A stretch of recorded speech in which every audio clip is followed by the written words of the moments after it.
Welcome to இதயம் channel. இன்னைக்கு நான் முட்டை காரக்குழம்பு வைக்க போகிறேன். நீங்கள் அதே மாதிரி செஞ்சுட்டு எப்படி இருக்குன்றதை சொல்லுங்கள். ஃபஸ்ட்டு புளி கரைச்சல் எடுத்துக்கணும். அதோடைய மிளகாத்தூள், குழம்பு மிளகாத்தூளை எடுத்து கரைச்சிட்டு மஞ்சள்தூள் கொஞ்சம் போட்டு கலக்கி வச்சுக்கணும். இப்போ தாளிக்கணும். ஸ்டவ் பற்ற வச்சுக்கலாம். பாத்திரத்தை வச்சு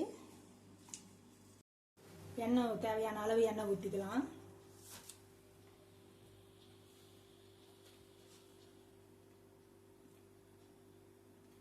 கடுகு, கொஞ்சமாக சீரகம், கொஞ்சமாக வெந்தயம் இதெல்லாம் போட்டு தாளிக்கணும்.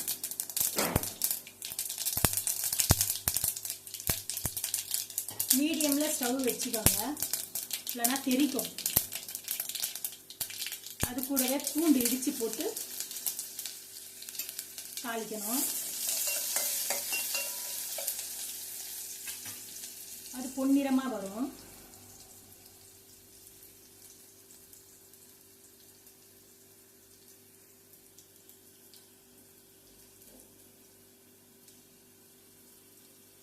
அது கூடவே வெங்காயமும் போடணும். அதுவும் பொன்னிறமாக வரும்.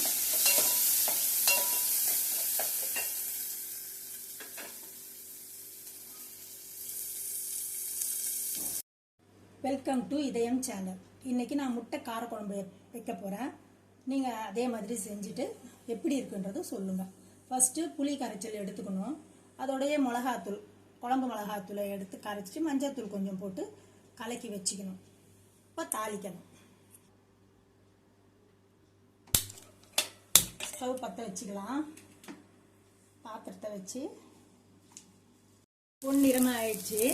இப்போ தக்காளியை கையிலே கொஞ்சமாக பெருந்தி விட்டுணும். அதையும் கொஞ்சம் வதக்கணும்.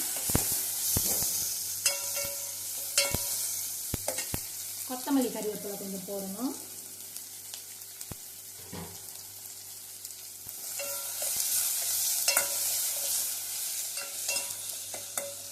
வதங்கிட்ட பிறகு நம்ம புளி கரைசல் எல்லாம் கலந்து வச்சுருக்கோம் இல்லையா, அதை எடுத்து தாளிப்பில் ஊற்றணும்.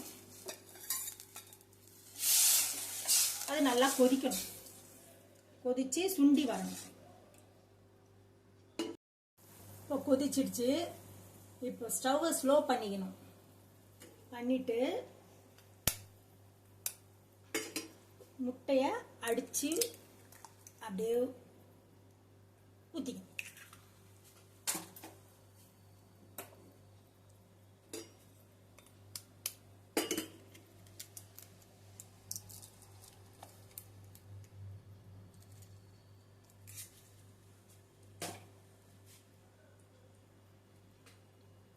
அது வேகட்டும்.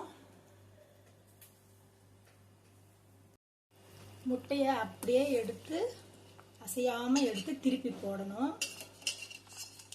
இல்லைன்னா கலங்கிடும். நான் திருப்பி போடுறேன் பாரு. இப்போ வேகட்டும்.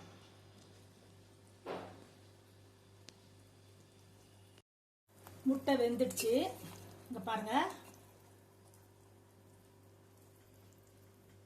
2 முட்டை போட்டேன், 2ம் இந்த மாதிரி வந்திருக்கு. அவ்வளோதான். ஸ்டவ் ஆஃப் பண்ணிவிடுங்க. இதே மாதிரி செஞ்சு நீங்கள் பார்த்துட்டு எப்படி இருக்குன்னு பாருங்கள். நன்றி.